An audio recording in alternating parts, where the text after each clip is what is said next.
Do you know that many people do not achieve their goals because they do not take risks? Do you know that if you're not willing to take risks, then you cannot grow?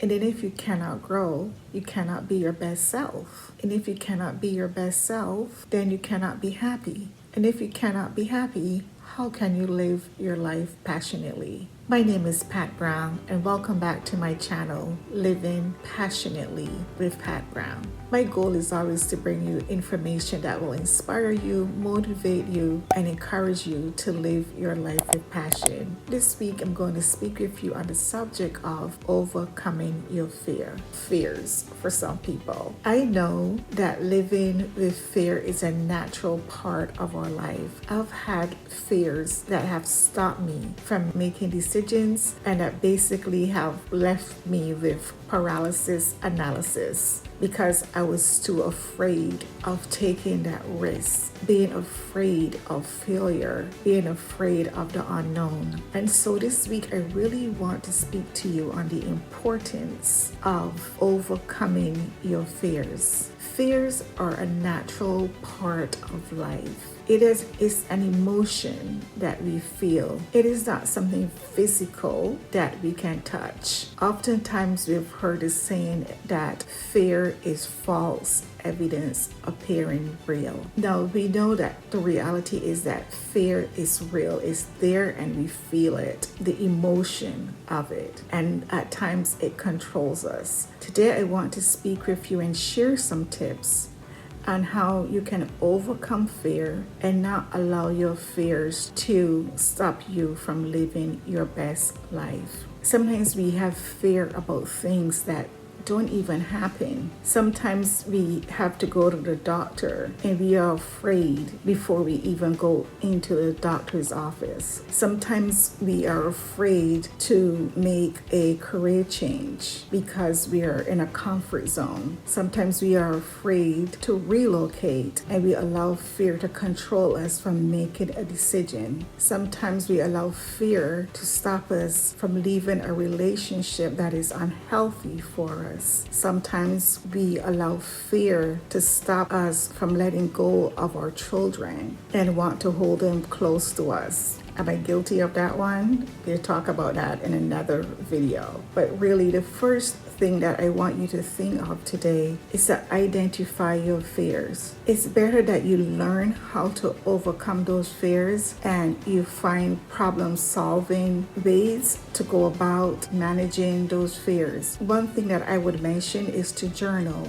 Write those fears down and then think about how you can overcome them. Sit quietly and think about it. Why am I fearful of moving? What is the worst case scenario? What will stop me from achieving the goal of me opening that new business? Sometimes we have to just recognize that fear is a part of our life. It's a part of a feeling that we get, an emotion that you cannot allow it to be the center of your life. You have to empower. Sometimes you just have to practice things like mindfulness and meditation and prayer to help you overcome those fears. So identify them and find a way to deal with your fears. Number 2 is to recognize that fear can actually work to your advantage. Just imagine if you were fearless and you just had an attitude of,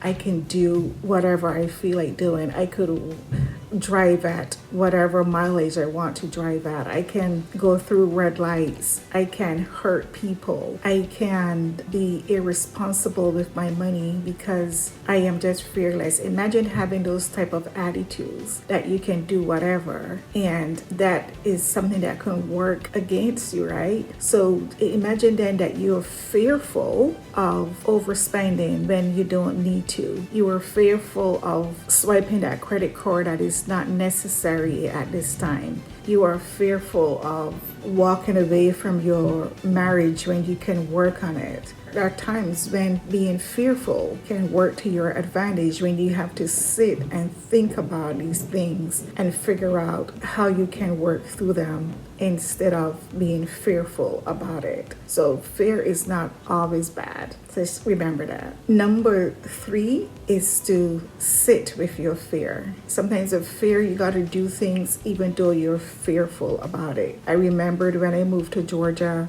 25 years ago with my daughter, not having a support system there. And I really wanted to relocate and start anew after my divorce. And there were people that say, well, what are you going to do, Pat? Suppose this happens, suppose that happened. What's going to happen with you and your daughter? And I had to make a decision that this is something that I really wanted to do. I found a job, I found an apartment, and I moved. And it turned out to be a wonderful move for my daughter and I. Did we have ups and downs? Of course we did. But I don't think there's anything that wouldn't have happened if I had stayed in Brooklyn at that time. I just needed a fresh start, and that's what it gave me, and we enjoyed living there. So sometimes you have to work with that fear, carry it with you. Sometimes you just gotta say, okay, fear, since you're not leaving me, we're going on a journey today. Come on, let's go, let's do this, and go ahead. Have you ever been fearful about going on a job interview and you got through the interview, right? You went on that interview with the fear, and most times you end up getting a job. But suppose you went into that interview being all overly confident and being cocky.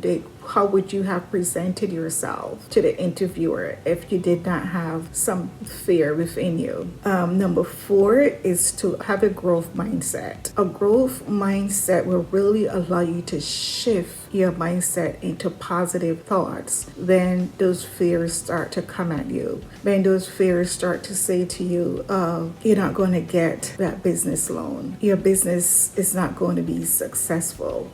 Your child is not going to get into that college of his or her choice. You're not going to graduate high school. Yeah, I've heard that one, and you just think about if you have a mindset of growth and you're like, no, I am going to do this. I am not going to allow these negative thoughts or things that people might say to stop me. Sometimes we want to go to the bank for a loan and we've already made a decision that we will not be approved for the loan. We were the customer and the loan officer and the bank manager and everything all in one in your head, saying it's not going to work. Can you imagine that? Because oftentimes we read the data that 80% of new businesses fail. But what happens if you are in that 20% that turn out to be a successful business? You don't know that for sure when you're starting your business. But just imagine if you allow fear to paralyze you and never start. If you allow fear to stop you and you never make that career change, but you turn out to be one that is successful because you made a decision to carry fear with you or to work through your fear. Number 5 is to accept that failure is part of life. We are not going to win at everything. We are not going to be perfect with everything. Sometimes we go to college and we fail a course. Sometimes we take a road test and we fail that first test. Sometimes we get into a relationship that we thought was perfect for us and it does not work. But how do you know if you did not give it a try?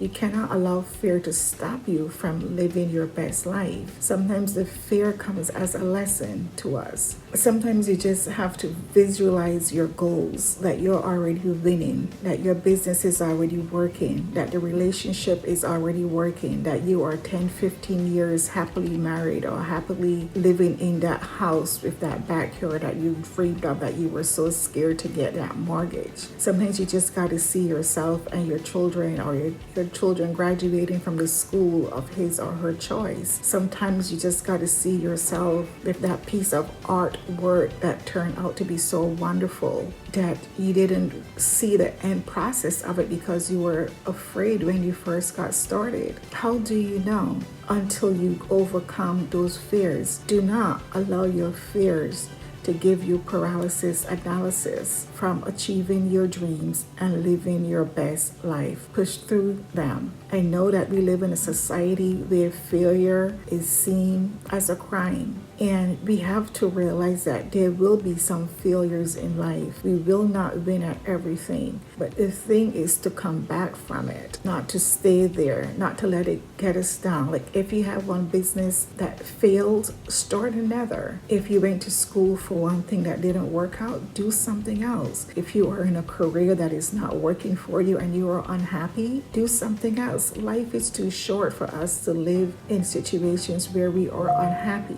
Do what makes you happy. Live your life passionately. Live your best life. I believe in you. I know you can do this. Remember to subscribe, like, and share this video if you enjoyed it or if you find value in it. Until next time, make it an awesome day.